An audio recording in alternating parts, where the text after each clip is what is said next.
Happy Valentine's Day, everybody. Saint Valentine's Day. Let's not forget that part.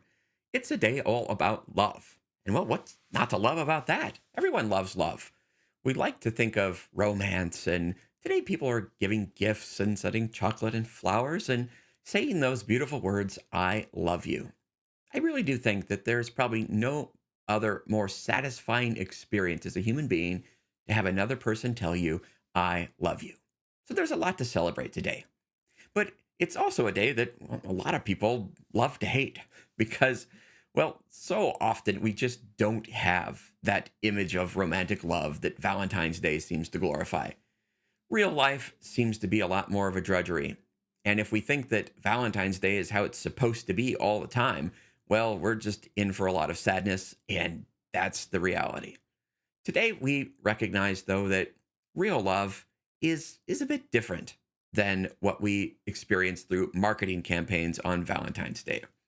I always think about the reading from the wedding mass from St. Paul's first letter to the Corinthians that couples often choose. It's that famous one, that goes, love is patient, love is kind. Let's look at that first word for a minute, though. Love is patient. Literally comes from the Latin word meaning to suffer. How many of you would think that, oh, I'm in love, I want to suffer? Probably none of us. But if love is going to be real love and not just infatuation, Valentine's Day love, it has to be willing to suffer. It's right in the wedding vows, for better, for worse, in sickness and in health. Uh, One couple told me that a lot of people, they think, just want a marriage that is for better, for better. What happens when better goes to worse? When health goes to sickness? All right. Love ultimately is not simply a feeling. It's a choice to will the good of another and do what's best for them. I think part of the reason why we get these images of love as this happy romance that just goes on forever is from the movies. We want to live our life as if we're in a movie, and there's just this beautiful, happy ending, and we don't see that the rest of life goes on after the movie. One movie, though, that I watched recently that I think gets this kind of right is a movie called The Notebook. And this is one of those romantic movies that people often like, and maybe a lot of people will watch today on Valentine's Day.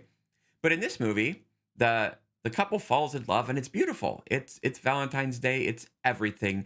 They're so connected. The like, well, if you're a bird, I'm a bird. It's all so sweet. But unlike most movies, this movie actually takes a turn when the wife has Alzheimer's and can't even remember her husband. And the husband faithfully visits her in the nursing home all the time, every day, and reads to her the story, that beautiful romantic story of how they met, how they fell in love, to try to remind her. Imagine the suffering of having your beloved right there, and she's so sick that she doesn't even recognize you and can't love you back. People would say this is the worst thing they can imagine, but not for this husband. Noah stays faithful to his wife, Allie, and every now and then she has one of those moments where she remembers who she is and comes back to him, and they dance, and it's beautiful again. That's a good image, I think, because there are those moments where the love is back and it sparks, and I hope Valentine's Day is a day like that for you today if you have your beloved. But really, those moments are few and far between, and in between is a lot of patient suffering. So let's not forget that if we think love shouldn't be about suffering, that this whole day is actually named after Saint Valentine.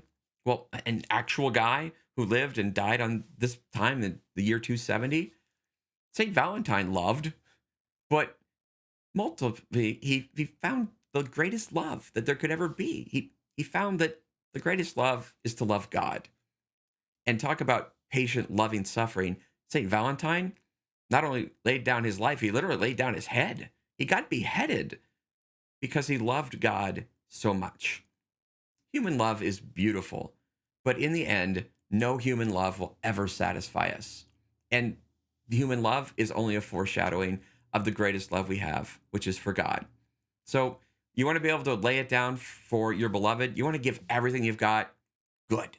There's only one person that is ultimately worthy of the total gift of our heart, everything we have, and that's God. And we celebrate St. Valentine today, the saint of love, because, well, he knew this truth. He loved God above all things and was willing to give his life for it. So if you're going to question your love today, how strong is it?